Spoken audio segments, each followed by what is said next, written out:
دا د خیبر پښتونخوا سویلي ضلع لکی مروت غازی خیل سیمه ده. دا روډ طبی مراد غازی خیل شیری خیل او پاړخیل پکا خلک روزمره بنیاد باندې په دغه روډ باندې سفر کوي. په سفر کوونکو کې ماشومان، زنانه او مشران هم شامل وي.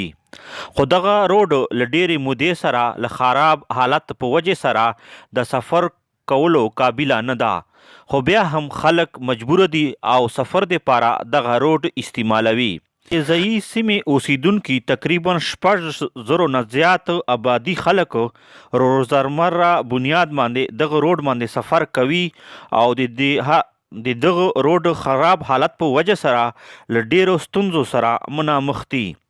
که یو طرف ته حکومت پېښور ډیر اسماعیل خان موټروي ته عملی شکل ورکوي او ډیرې پیسې په خرج کوي، نو دوم طرف ته د غازی خیلو سیمې دغه روډ دپاره هنګامي بنیادو باندې جوړولو انتظامات وکړلی سي چې د دغې سیمې ډیره آبادي د تلګ راتلګ دغه ستونزه له منځه وباسلی سي.